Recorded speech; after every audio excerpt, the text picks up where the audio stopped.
എന്തായാലും ഇവിടെ വരാനും എല്ലാവരെയും കാണാനും പറ്റിയതിലുള്ള സന്തോഷം ആദ്യം അറിയിക്കുകയാണ്. നേരത്തെ പറഞ്ഞ പോലെ രമേശേട്ടൻ എല്ലാം പറഞ്ഞു വെച്ചു, ബാക്കിയൊന്നും പറയാനില്ല.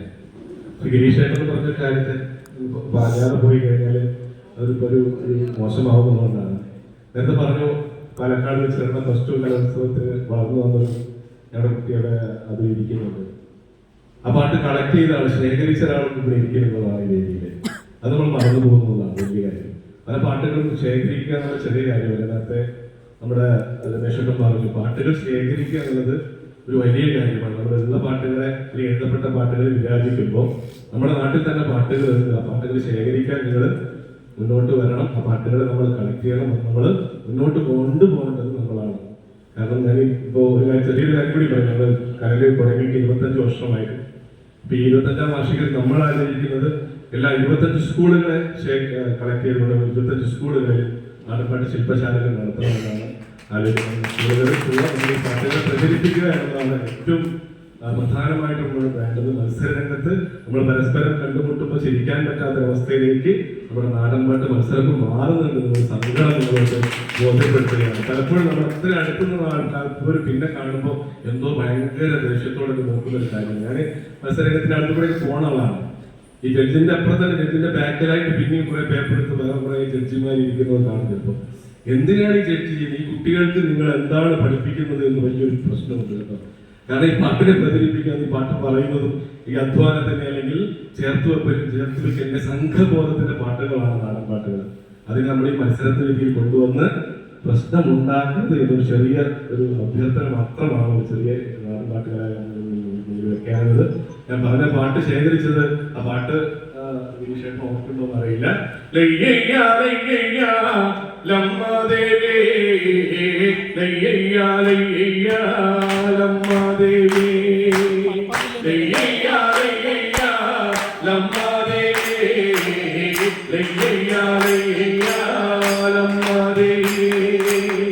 ഈ പാട്ടാണ് നമ്മൾ പാലക്കാട് പാടിയത്. അത് ശേഖരിച്ച ഒരാൾ അവിടെ ഇരിക്കുന്നുണ്ട്, അജീഷ്. അവിടെ ഞാൻ പറയാതെ പോയി കഴിഞ്ഞാൽ പക്ഷേ അല്ലെങ്കിൽ ഒത്തിരി ആദരവ് വാങ്ങിയിട്ട് നമ്മൾ പോകുന്നത് ഒരു ഉചിതമല്ല എന്നതുകൊണ്ടാണ് അവിടെ ഇരിക്കുന്ന അജീഷിനെ പരിചയപ്പെട്ടാണ് പോവാൻ പറ്റില്ല. കാരണം അജീഷാണ്. അതുപോലെ തന്നെ ഒരുപാട് പാട്ടുകൾ, അവരുടെ പാട്ടിലെ പാട്ടുകൾ നമുക്ക് ശേഖരിച്ച് നടത്തുന്ന ആളാണ് അജീഷ്.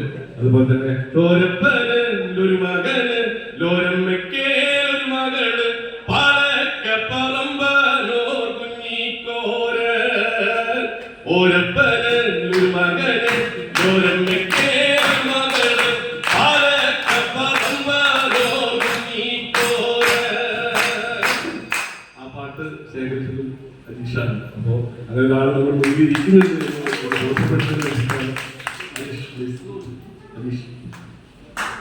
അവന്റെ കാരണം അങ്ങനെ പറയാതെ പോയാൽ അത് നമ്മൾ വാങ്ങിയ ആദരവിനൊരു മോശമാവും തോന്നുന്നതാണ്. സംഘത്തിലെ കുട്ടിയാണ്. ഒരു പക്ഷേ വീട്ടിൽ നിന്ന് വിളിച്ചു കൊണ്ടതാണ്. ഭയങ്കര മടിയനാണ്.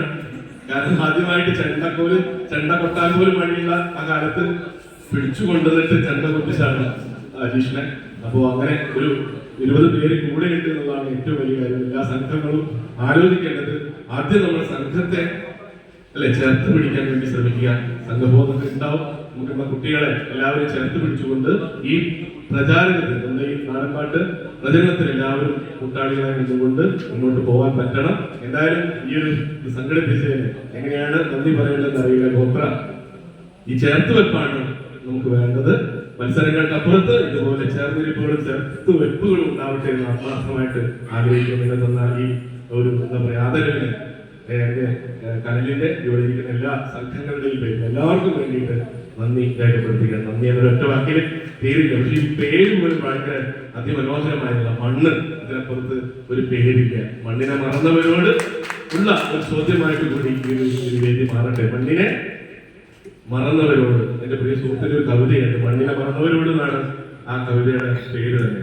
മാമലാമണ്ണിന്റെ മാറു തണുപ്പിച്ച ചേരുള്ള പാടങ്ങൾ മൂടിയോരെ, മാമലാമണ്ണിന്റെ മാറു തണുപ്പിച്ച ചേരുള്ള പാടങ്ങൾ മൂടിയോരെ, ഞാറു നടും നേരം അവരെന്നു പാടിയ പാട്ടൊന്നു നിങ്ങൾ പഠിപ്പിക്കുമോ? ഞാറു നടും നേരം അവരെന്നു പാടിയ പാട്ടൊന്നു നിങ്ങൾ പഠിപ്പിക്കുമോ? ആവില്ല നിങ്ങൾക്കൊരു വരി പാടുവാൻ, ആവില്ല നിങ്ങൾക്കതോർത്തെടുക്കാൻ, ആവില്ല നിങ്ങൾക്ക് ഒരു കറ്റ തല്ലിട്ടിന്നൊരു നാഴി അരിയെടുക്കാൻ. പറ്റുമോ? മണ്ണ് പോയിട്ടുണ്ട് അല്ലേ? മണ്ണൊക്കെ മണ്ണിൽ ഇറങ്ങുന്നവരുടെ എണ്ണം കുറഞ്ഞു, ചേറിന്റെ മണം അറിയുന്നവർ കുറവാണ് അല്ലെ? ചെക്കിലെ പാട്ടുകൾ അറിയുന്നവർ കുറവാണ്. അവരെയൊക്കെ നമുക്കിത് കൂടെ നിർത്തുക. മണ്ണ് എന്നുള്ള പേര് പോലും അനർത്ഥമാണ്. ഒരു നല്ല കൈകൊടുക്കും പേര് തന്നെ മനോഹരമാണ്. മണ്ണിന്റെ പാട്ടുകളെ നെഞ്ചോട് ചേർക്കുന്ന നിങ്ങൾക്ക് എല്ലാവർക്കും ഒരിക്കൽ കൂടി സ്നേഹത്തിന്റെ ഭാഷയിലെ ചേർത്തുപ്പിന്റെ ഈ ഒരു വേളയിൽ എല്ലാവർക്കും നന്ദി രേഖപ്പെടുത്തുകയാണ്. ഒരുപാട് പേരുണ്ട്. ഒരുപക്ഷെ മുമ്പേ പറഞ്ഞ പക്ഷികളൊപ്പം 25 വർഷമായി ഞങ്ങൾ കണ്ടുവന്നതും ഞങ്ങൾ പാടി വന്നതുമൊക്കെ ഈ പാട്ടുകളാണ്. രമേശന്റെ പാട്ടുകളാണ്. രമേശന്റെ വേദികളിൽ പണ്ട് ടാപ്പ് റെക്കോർഡറുണ്ട്. ഇപ്പൊ മൊബൈലില്ലേ, ടാപ്പ് റെക്കോർഡർ ഇട്ട് ഈ വാക്ക്മാൻ സെറ്റുമായിട്ട് ഒരുപാട് പ്രാവശ്യം മുന്നിന്റെ അടി വാക്ക്മാൻ സെറ്റുമായിട്ട് ഇരുന്ന ആളാണ് ഞാൻ. അപ്പൊ ആ പാട്ടുകൾ നമുക്ക് തന്നത്, അല്ലെങ്കിൽ ആ ഒരു ഇത് ഇപ്പോഴും ഒരു പക്ഷേ നമുക്ക് മുന്നേ നിൽക്കുന്ന ഒരു സംഘമായിട്ട് അവർ നിൽക്കുന്നതിന്റെ കാരണം അവര് അതിനെ കച്ചവടമാക്കുന്നില്ല എന്ന് ഉള്ളത് തന്നെയാണ്. അതിന് പ്രചാരകരായി മാറുന്നു എന്നതാണ് കരിന്തലക്കൂട്ടം നമ്മൾ മുന്നോട്ട് വയ്ക്കുന്നത്. 30 വർഷം ഒരു സംഘം ഇതുപോലെ നിൽക്കണമെങ്കിൽ അവർ ഉയർത്തിപ്പിടിച്ച നിലപാട് തന്നെയാണ് ഏറ്റവും പ്രധാനമായി